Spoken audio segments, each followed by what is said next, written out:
You're listening to the Good Question Podcast with Richard Jacobs. Our goal is to make each of our guests exclaim, that's a good question. I don't know the answer. Because when that happens, it means you, the listener, may be inspired to learn more beyond the interview and to ask great questions yourself that lead to new insights. In this podcast, we cover historical and current anthropology, comparative religion, and history. Welcome, and let's get started. Hello, this is Richard Jacobs with the Good Question Podcast. I've got a great guest, Angie Grimm. She's a college funding professional. We're going to talk about, how parents can help afford college for their kids and how young adults can help afford college and not get buried in debt. So I think this will be a very timely, very interesting podcast. I have one daughter that's at university, so it's very relevant to me. And I think listeners that are, coming into this range or are in the thick of it will benefit a lot. So welcome, Angie. Thanks for coming. Thanks, Rich. I'm happy to be here. Yeah, if you would, tell me a bit about your background first and then how you got into, college prep and planning and financial world.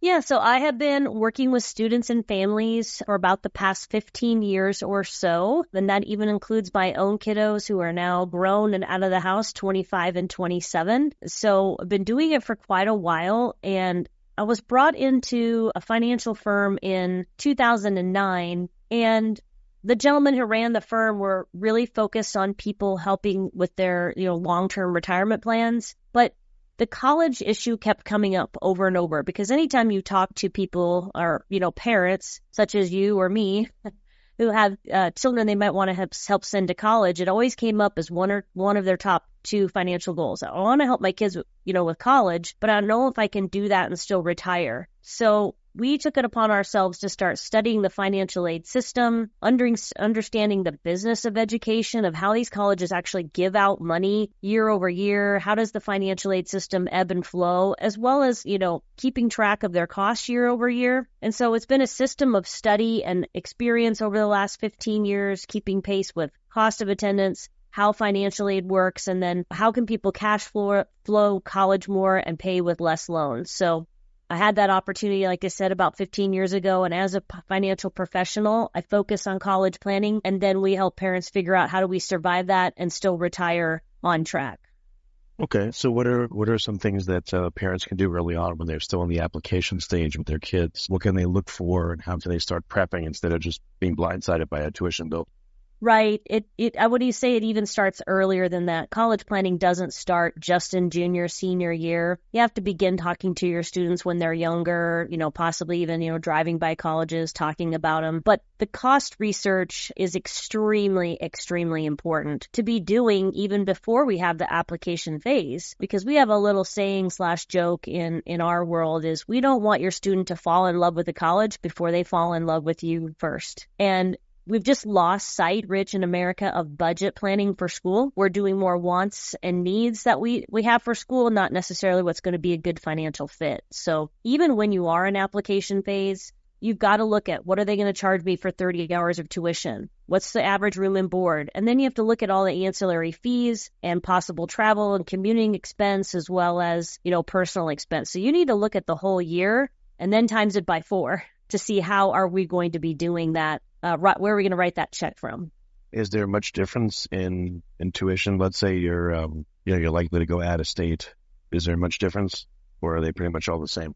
Yeah, there is extreme difference in that. So, I live here in Texas, and Texas is not a reciprocal tuition state, meaning if you border Texas, we're going to waive out of state for you to come in. Many of our tax dollars that we pay into the state coffers fund our Texas public colleges. And so we as, residents of this state have paid into that. And so our kids get that in-state. But if you want to come from Michigan or Oklahoma or Florida to Texas, none of your parents' tax dollars have followed you. And so your out-of-state tuition is going to be higher. Same if our Texas student leaves to go to Arkansas or to Minnesota or to Pennsylvania. Our tax dollars don't follow us there. And so they have to get more tuition out of us because no state grants are coming in the door to help offset our child. So sometimes it can be double the cost to go out of state than what a public school would be in Texas, which ranges somewhere between $25,000 to $30,000 a year in Texas for a public institution. And we have a lot of kids that say want to look at Oklahoma OU's non-resident is nearly about $50,000 as a sticker now if you want to go over to North. Wow. So you really have to pay attention to that out of state and do a lot of research to see, do they offer any type of scholarships or things that would help bring that price point down even to what you might be able to pay if you stay in your home state. What's the range now for, private institutions like the Ivy Leagues down to like your normal OU type of school? Yeah, so there's at least 10 universities in the country now in the Ivy Leagues that their starting sticker is $90,000 and up for 1 year of undergraduate work. That's exorbitant, right? $90,000. We have one school in our state in Texas, SMU, that's getting close to that. They're about 86, 87, and so is Rice. It's climbing up there. But here in Texas, if you want to look at University of Texas, which is one of our flagship public colleges, or Texas A&M, it's roughly about $30,000 a year out of pocket. You're saying the Ivy League schools, and they're going up to $90,000 a year? Yes. Yep. Holy cow. Yeah, it's exorbitant, Rich. I mean, because you don't even get out that 4-year degree. You're not coming out being called a doctor or a lawyer or, an anesthesiologist. You just have your Bachelor of Science or your Bachelor of Arts for that type of price tag. It's exorbitant and almost criminal in my point of view. And what about in-state tuition ranges? What do those range from? Yeah, so in-state can, some colleges can range from $22,000 to say $35,000 a year. And that's pretty standard nationwide. But then what we feel is an underutilized resource for most students in their areas, maybe they should consider starting at their local community college. Across Texas, where I live, it can cost maybe $5,000 to $6,000 is all for the year to go in and get your basics, get your feet underneath you for college, and then possibly in a couple of years later, you transfer on to that university. Maybe you have time to push a little more money back, be in less debt for your student if you choose that option. But sometimes our students aren't open to that option. Yeah, well, I think community colleges maybe look down upon versus these other schools, but in practicality, I don't know if you've been able to, see any side-by-side assessments. Are community colleges or are in-state colleges any worse than, the Ivy Leagues, let's say? Is there really any difference? Nowadays, Rich, it's really not. That's, kind of a decades-old really, to be candid. Your community college has to be accredited. They're hiring accredited people to teach, whether they have their master's or their doctorate. You can find some really tenured professors sometimes at these community colleges who've chosen they want to focus on a smaller classroom experience. They don't want to work for a large university, and they've chosen to teach at these smaller schools and really pour in to that section of student. And you're going to have, like I said, an accredited experience. And for most community colleges at any state, should be 100% transferable of credits to any public university in your same state. So it can be a very seamless transition if you start there and then finish somewhere else. What about, we were talking about this offline briefly. If, you send your kid to an out-of-state school, is there a fast track to getting them to become a resident and then qualify for in-state tuition? What does that look like? How long and what's involved? Yeah, the short answer to that is there a fast track? No. We have that many times with Texas students wanting to go up, over to Oklahoma. And if you start doing the research, Oklahoma will talk about, well, we have to make sure you're going to be vested in staying in the state, that you're really not just coming here for school and then you're leaving. So sometimes states will have a provision is you move here, you would need to establish residency for a year here, not going to school, meaning get a job, work, rent an apartment, see how you do. Sometimes that can be a viable strategy. But in my experience, most out-of-state colleges don't hardly ever let that student get into that resident tuition track. There are some exceptions to that. Well, how could they fight it? I mean, to qualify as a resident of a state, what's the typical qualification? How could they say, you have to go above and beyond that? Right. Well, your parents have to move there. So let's say you are in Texas and you get transferred for your job to another state and you just move there and you're like, well, how am I going to get in-state? Well, yeah, your parents live here. You're still financially dependent of your parents. They're working here. They're paying taxes now into the state. And so really, when you're FAFSA dependent of your parents and you're not married or you don't have a child yourself, it just really doesn't fast track you there to do that. But, it's state dependent and it's college dependent as well. But we've just seen in the last decade or so, it's not something that is a very seamless process to be able to achieve. So what, for all of undergrad, you can't be a resident even after 4 years, 3 years? Yeah, I mean, it just depends on the school, but I haven't really seen that happen for a lot of students. So it really just depends on the track and the place that you're at, really. All right. So what are some strategies to help parents mitigate the cost if they can? What can they do? Well, the key to paying for college is liquidity. And the sooner you start accumulating liquid funds that you can touch and feel and use, outside of retirement funds to be able to help cash flow college. But the other biggest component is proper school selection. Where is the best fit for our student academically and socially? And then what's also the largest financial fit? So there was a new article that just came out from this group called Inside Higher Education, and they did this nationwide survey about parents of what their concerns were. And the biggest concern they have is cost and how much debt their student's going to take on, which is not surprising. Like, it was revelatory that, parents are concerned about cost because they're footing majority of the bill. And if we don't have enough money as parents, we see parents fall into the wrong loans that they might co-sign for their students or the loans they might take on. So you really have to evaluate that cost and also be looking, where can we help our student achieve scholarship opportunities from these universities for our students, merit that they've achieved in high school, high grades, a stellar SAT score, their leadership, those different types of things. So spending time researching the universities that have scholarships is very, very important to find what's going to be a good fit for your family and really taking a hold of what's the financial aid process. What type of financial aid are you going to get? So participate. What are the different types?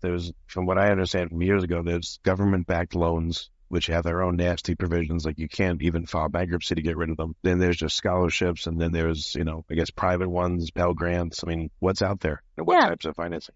Yeah, so there's 3 types of financial aid. There's need-based financial aid, like you were just mentioning. So if you demonstrate need, say a lower income family, you could qualify for some government-backed programs, say the Pell Grant or an SEOG grant, and then possibly some government subsidized work study, and then a subsidized student loan. So we encourage every family out there to apply for the need-based financial aid through the FAFSA system, because sometimes the merit financial aid that's going to get given to your student is dependent on your need-based eligibility or not. So we don't want to leave the college guessing and say, hey, we're not going to participate in the financial aid process. And then there's the second type is merit financial aid, which are those achievement scholarships from the universities themselves for your students, say test score, GPA, class rank, their leadership ability, music ability, athletic ability. And then there's those outside scholarships that we can chase down online and do a far and wide search, as well as talking to your employer, looking at your local sources.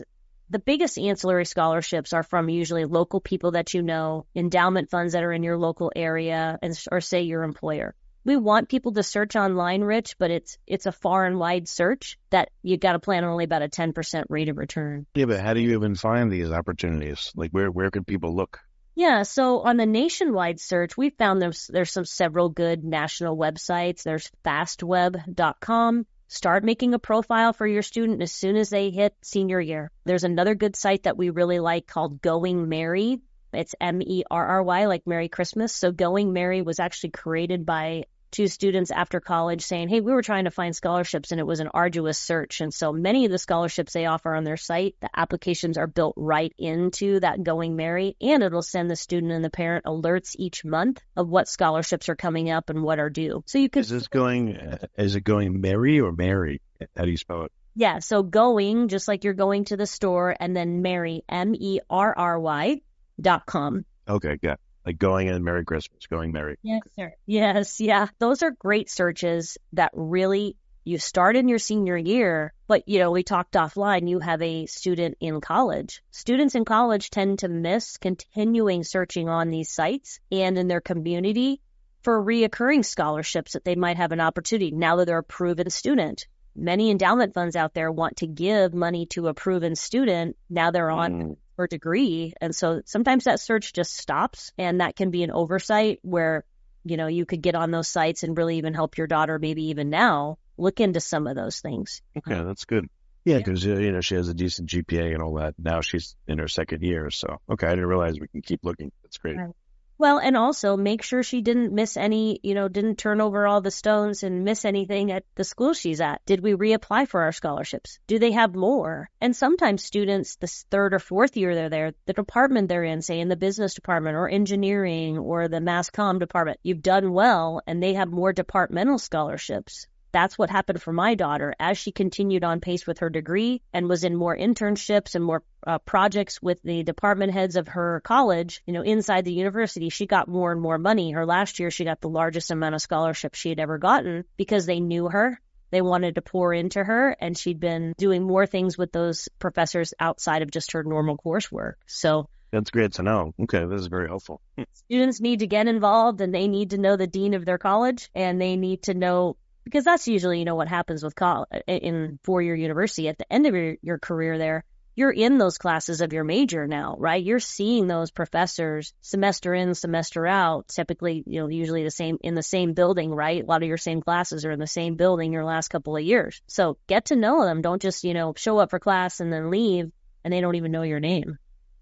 Yeah, no, that's excellent. I guess speak to your advisor, and if you build a good relationship with them, they can help you find things, like you said, within your department, et cetera. Yeah, absolutely. And they have to pay attention to their email, right? Like when my kids transitioned to college, they weren't email savvy. They didn't know how to sort through emails because the scholarship department is sending them deadlines as a returning student saying, hey, reminder, the scholarship app is due by this date. I've met many students over the years who are like, they missed reapplying year 2, year 3, or year 4 because they just simply ignored the calendar and they missed it. Right. So let's back up a little bit again for people that are going to be, they have a child that's going to be going to college. When should they start preparing, and how should they start information gathering and preparing? Right. So, I tell people we specialize in late stage college planning, not because I want to, but that's when usually people want to think about it as early as freshman year. So the reason why that's important is because when your student's going to apply to college, summer into fall of their senior year, the college is looking at just a 6-semester transcript. So that's your freshman, your sophomore, and junior year coursework and all of your activities. The things you add onto your college application that you're doing senior year are just additions. What have you done up to that point? So understanding, do we need to take, more AP classes at our high school? Do we need to take some dual credit? Should I sign up, for one of these internships or, volunteer to be on student council? Should I take a leadership position, in my club? To craft a resume and a strong transcript in a 3-year period of time. And the way most high schools work is they're working just with your student on their high school track. You are usually not, as a parent, involved in those meetings, understanding, hey, maybe our student should take the AP chemistry next year, and your student signs up and thinks, I don't want to work that hard, and I don't know if I want to do that, but they think they want to go into, biomedical engineering. They should be taking an AP chemistry class in high school. And so take part in that with your student. Go and meet with the counselor with your student. Hey, we have these goals we think in the future to go, to these 5 colleges. Will we be competitive to get into these colleges based on what we're taking for those first 3 years of our high school? So be involved in that with your student. The high school works for you. Go in with your student after they come home and they say, you remember that when your students were in high school? Maybe you still have one in high school. Oh yeah, Dad, I got my schedule set up for next year. What are you taking? Oh, this. And you're like, okay. The high school counselors now don't really have the time to talk to your student and really craft that high achieving transcript. They just kind of go off what you say, and then they go through the process and get the next kid in for the next class. And then the financial piece, starting early in high school, is the more money we can help you set aside and start planning that will be earmarked for our future college expenses, the better. Yeah, but isn't there a trade-off there? If you save a substantial amount of money and then you're going to go for financial aid, what if they say, look, you've got this money, you don't need the aid, goodbye? Yeah, so there is some strategic planning that needs to go along with that. And that's one thing we are very specialized in and versed in. We're experts in that. So yeah, your traditional savings account or a 529 even will discount you for financial aid. But there are other asset classes that your money can reside, according to the Department of Education, that will be exempt from financial aid. And so we want people to start saving. But you are exactly right. We have to be cautioned about where that money should reside so it doesn't discount us in the future for financial aid. What about if you have one in college and then another one's coming up? Does that help you at all, or it doesn't play into your ability to get financial aid? Well, After last year, it doesn't help you. So the FAFSA Simplification Act was passed several years ago, and starting in the 24 school year, the FAFSA was simplified from about 140 questions down to about 38. So the form was more streamlined, but it's really the math behind the formula that also our legislators had changed. So prior to last year, the financial aid formula would typically give you a discount if you had students overlapping. When my son was in college, my daughter joined as a freshman. He was a senior in college and she was a freshman. So I had an overlap here. But when my students were in, this new rule hadn't passed. So we got a break on some financial aid, and our student aid index was cut in half. Well, now moving forward, the government formula is not going to give you a discount with your students moving forward, and that just changed as of last school year. The only schools or universities we're seeing that maybe adjust that are the very elite private schools that have large endowments, that it's their money they're carving out to give to your student, that could possibly take that into consideration for your family and possibly give you more financial aid. But the public schools don't have to do it anymore because of the legislation from the government. Well, I'm glad they're helping people. Yeah, right. Yes. We know it's not designed to help the majority of families that are trying to send their students to college. It's been very frustrating to continue to explain that to people, because then you're just forced to take the loans that they give you, and it's a frustrating process for sure. So what does an aid package look like? Is it a combination of multiple things, or, I know, of course, it's different for every family. Yeah. But what does it end up looking like for many people? Right. So, a financial aid package will come to your student.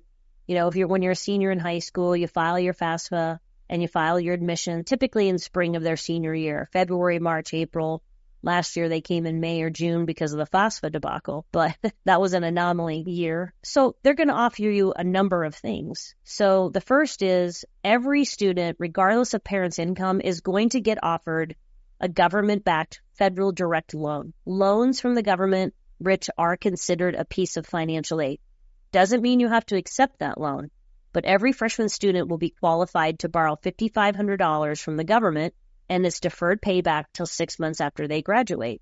Typically a lower interest loan than what's out in the private market. So you'll see that loan on there. And then you'll see any merit scholarships from the universities themselves for your students' achievements. They'll line item those out for you. And then they'll line out any other need-based aid, say maybe work study that you got from the government or not. And so they'll give you the full cost of attendance. They'll minus those things out. And then at the bottom of the page, you'll say, here's what you need to come up with for this next school year if you want to attend. So it will line item those things out for you. But what we try to help families do is we track over 4,000 schools in the country to give you aid estimates ahead. What piece of the aid pie are you going to get? Are you going to get any need-based, or are you just going to count all on merit? What are we going to get so that we don't get surprised by that in April and our students falling in love with it, and we maybe need to say, hey, this isn't going to work out for you or I to take this, because then we're going to be in a whole lot of loans, and so will you. You really need to involve your student too, because if you're asking your student to borrow, they should be knowing what those amounts are so they can, Right. make some fiscal decisions. It's the first time we're really ever asking our student to maybe make a big grown-up financial decision. Or a child, yeah. Yeah. Not just a And student. they'll thank you for it later if you do, right? We've seen the Diane Sawyer special, all these students on there saying, if I really would have known what this college would have cost, I probably would have chosen something different, because now I owe $150,000 for a bachelor degree. That's criminal in America that we're doing that. Now, no one twisted that student's arm to go there either, and to stand on the corner then with the sign saying, hey, forgive my loans. But we need to help our young people be educated on it and pick the right place, because you and I know that's not a smart financial decision for our 18-year-old to sign up for, right? Well, like I said, the loans from the government are predatory. You can't get rid of them no matter what, even if you file bankruptcy. So to do that to an 18, 19-year-old that doesn't know better, it's criminal and predatory, I believe. Yeah. My words, not yours. Yeah. Well, in the biggest predatory loan is the one they offer you as the parent. It's called the parent loan for undergrad students. That's the one that's the biggest predatory in my view, is because now parents take on the loan. You can never gift it over to your student. 60 days after you borrow, you have to start paying it. This year's loan rate is 9.8%. You pay a 4.4% origination fee to get that money. 4 point. Mortgage. It is. It is. That one is pretty predatory for sure. And I see parents year over year sign up for those because it's the path of least resistance. Rich, that also gets offered on that financial aid award. So mom and dad see it and think, oh, this is great. I mean, I have met people who've signed up for those and they truly thought it was a grant. They had no idea that they had to pay that back at the end. Crazy. So what do you, if people want to look for someone like you, what are you called? What do they look for? And I want to give them your particulars, obviously, but right. Your profession, what is it called? Yeah, so we are college funding professionals. There are tons and tons, as we know in America, people that are financial professionals or /financial advisors. But do they truly understand how the admission process works? If you meet with that person, can they help you reduce your student aid index? If you can't, meet your student aid index, are they going to provide you with strategies on the best loans or the worst loans and the best way to cash flow college? And can they help you understand what schools are the right fit? So some people do talk about saying they can help you with college, but they just might want to push your money into a 529 and they tell you you're just going to have to take loans. I have met people who've met with a traditional financial advisor and they said, well, his or her best advice was, listen, John and Susan, you need to concentrate on retirement. Let your daughter borrow all the money for school, help her pay some back, but she'll be able to pay that back over her 50-year working career. And they say, yeah, that's right. We just got to focus on us. But then they fall into that trap of what we were just mentioning. Their student being in 100,000+ of student loan debt. I personally don't think that is financially savvy or smart to do. It's the worst college graduation present you can give your kid. Here you go, honey. Here's all the debt. Right. So I understand. That'll work for someone who's really, really specialized in this. And there's not that many of us. But, do they have a handle on being able to show you what type of financial aid you're going to get? Do they know, what schools are going to be a good fit for your student and how to bring other schools to the table that maybe you should be looking at that your student hasn't even been researching? How do you talk about the results of what you do? Is it money saved? Is it interest saved? How do you express your results that you've gotten for people? Yeah, that's a great question. There's quite a few things, actually. One, it can be the dollars saved. If your student aid index is too high going into filing for financial aid and we're able to reduce that, the student aid index is basically what the government says your family can afford to pay towards college before any other aid would kick in. Now you show more eligibility on paper to get some free money. We like getting free money, right? Also, some parents are positioned financially, the way they think they're going to pay for college will discount them from getting any type of tax credits for school. So when we counsel people on the right way to pay for college, that could increase their tax credits coming back to them. And then picking the right school, the budget fit for their school, understanding ahead, if we're going to go take this tour of Baylor University, in the future, could we even financially afford this with an estimate of scholarships, an estimate of aid, so we don't let our student fall in love with that school when the price point is way off the chart? I liken that to that show on TV called Say Yes to the Dress. Does your family ever watch that show? Yeah, I think my daughters probably have, and my wife. Yeah. Right. So I have a daughter getting married soon. And when you go to the dress store with your daughter, the very first thing they ask you is, what's your budget? Because they don't want to put an $8,000 gown on your beautiful daughter when your budget is $3,000. Because now how's daddy going to pay for that? It's really the same thing when you're looking for a new home or a new property. If you're qualified for, say, $300,000 from the bank, your realtor is not going to show you that $1 million home because it's not in your price range. Rich, we need to do the same thing for college. We're on a mission at our firm to strategically help people plan to not overpay for college and not contribute to the student loan debt crisis. So we have to start investigating the cost of those colleges earlier and understanding, is this a good fit for our student based on the academics? Can they get through and can they get out and get a job? So saving them too on the right loans. If a family has to have loans, there are some good ones, I call them, and some bad ones. Where are the low interest rate loans? And then what's our plan to maybe get out of those before the 10-year amortization comes up? So we need to help parents look at their cash flow, help them understand how their retirement planning comes into that piece. And so finding the right fit school that could also increase their merit scholarships of places they didn't even think about before is huge. And then even SAT, ACT test prep. Sometimes 100-point difference on an SAT could mean thousands more in scholarship. but we typically let our student decide in their senior year if they need to retake the test or not. I don't know how your daughter was in high school, but my own students were not excited about taking those standardized tests multiple times. But yeah, mine either, man. Yeah, it's pretty common. No one wakes up on test day and says, yay, I can't wait to get to the SAT. But we have to be looking, at these colleges that if they can get another 100 points, 200 points, 300 points over the course of their junior into senior year, let them earn that money based on their academic prowess and their intelligence to go get a piece of that dollar. So that can help save our families thousands just by knowing what's out there and guiding them and their student on that. What if you, maybe it's laughable, but what if you go to the university and be like, all right, I'll pay cash for the first year. Can you give me a discount? Will they just laugh you out of the room or what? Yeah, pretty much. I mean, they want you to pay cash anyway. But they don't care if you pay cash, No. discount you nothing. Not at all. Not at all. It'd be nice if they did, right? Because I caution people when they go pay the bill, hey, don't put it on your airline miles card because that processing fee of 3% they make you pay. So you're paying your $12,000 for the semester so they can eat there and go to class and live there. Don't put it on your credit card because that 3% fee is going to you. So you have to have the cash available, whether you loaned it from someone or it came out of your savings account. So, they're in the business of education, Rich, but they don't do much on the business side to give us any type of discount. That's for sure. What about if you're a minority, female students? I don't know if there's any difference, but minorities, if you have disabilities, any scholarships in that area? Yeah, when you go on those national search sites, you're able to put in a profile about yourself. So you can find those things to see if there's anything that you qualify for. The FAFSA does ask your ethnicity, and the FAFSA actually vets you on there if you're a first-generation student, meaning are you the first person in your family that is pursuing a bachelor degree? Even if you have a parent that, say, got their associate's degree or went 1 year to college and they didn't finish, you're considered a first-generation student. And so there can be specialized scholarships for that student that you have to search online for and take a look at those and even approach the university. That's okay to approach the university as well and say, hey, I am in this special category. Is there anything additional you could offer me? Ask the college. The worst case they can say, Rich, right, is no. Sure. Okay.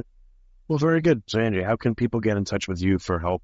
And again, when should they get in touch with you? It sounds like now, no matter whether their child's a freshman, sophomore, junior, senior, it doesn't matter. Yep.